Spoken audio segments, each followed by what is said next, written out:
বাংলাদেশের নাগরিকদের জন্য যুক্তরাষ্ট্রের ভ্রমণ ভিসা পাওয়া আরও কঠিন ও ব্যয়বহুল হতে যাচ্ছে। নতুন এক সিদ্ধান্তে বাংলাদেশ সহ ৫০টি দেশের নাগরিকদের জন্য ভিসা বন্ড কর্মসূচি স্থায়ী করার সিদ্ধান্ত নিয়েছে মার্কিন পররাষ্ট্র দপ্তর। নতুন এই ব্যবস্থার আওতায় ব্যবসার ক্ষেত্রে দেয়া B1 ও পর্যটনের জন্য দেয়া B2 ভিসার আবেদনকারীদের ক্ষেত্রে প্রয়োজন অনুসারে কনসুলার কর্মকর্তা সর্বোচ্চ ২০,০০০ মার্কিন ডলার পর্যন্ত বন্ড বা আর্থিক জামানত জমা দেওয়ার নির্দেশ দিতে পারবেন। নতুন এই নিয়ম ৩ আগস্ট থেকে কার্যকর হওয়ার কথা রয়েছে।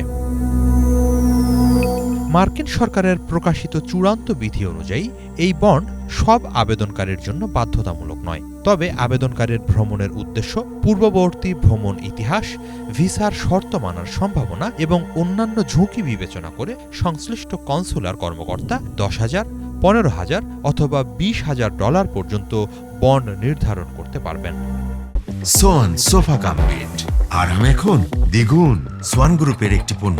বাংলাদেশের জন্য এই সিদ্ধান্ত বিশেষ গুরুত্ব বহন করছে, কারণ প্রতি বছর হাজারো বাংলাদেশি ব্যবসা, পর্যটন, চিকিৎসা কিংবা পারিবারিক প্রয়োজনে যুক্তরাষ্ট্রের B1 ও B2 ভিসার জন্য আবেদন করেন। নতুন নিয়মে যাদের বন্ড দিতে হবে তাদের জন্য অতিরিক্ত প্রায় ২৪ লাখ টাকার সমপরিমাণ অর্থের জামানত দিতে হতে পারে। ফলে অনেক আবেদনকারীর জন্য যুক্তরাষ্ট্র সফরের পরিকল্পনা বাস্তবায়ন করা কঠিন হবে বলে মনে করছেন সংশ্লিষ্টরা।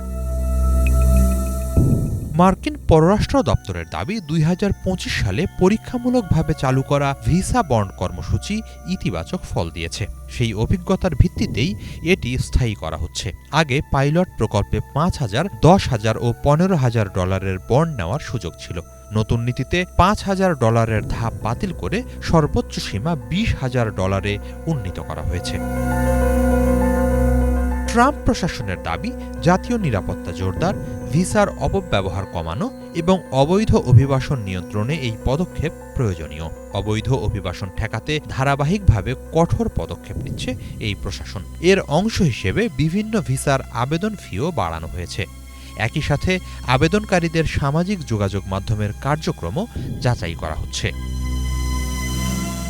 প্রশাসন বলছে, যেসব দেশের নাগরিকদের মধ্যে ভিসার মেয়াদ শেষ হওয়ার পরও যুক্তরাষ্ট্রে অবস্থান করার প্রবণতা তুলনামূলক বেশি, তাদের ক্ষেত্রে এই ব্যবস্থা ভিসার শর্ত মানতে উৎসাহিত করবে। নির্ধারিত সময়ের মধ্যে যুক্তরাষ্ট্র ত্যাগ করলে এবং ভিসার সব নিয়ম মেনে চললে জমা দেওয়া বন্ড ফেরত পাওয়া যাবে। তবে নির্দিষ্ট সময়ের পরও যুক্তরাষ্ট্রে অবস্থান করা বা ওভারস্টে, অনুমতি ছাড়া কাজ করা, যুক্তরাষ্ট্রে প্রবেশের পর রাজনৈতিক আশ্রয় বা অ্যাসাইলাম ও অন্যান্য মানবিক সুরক্ষার আবেদন জানানো সহ ভিসার শর্ত লঙ্ঘনের মতো ঘটনায় সেই অর্থ বাজেয়াপ্ত হতে পারে।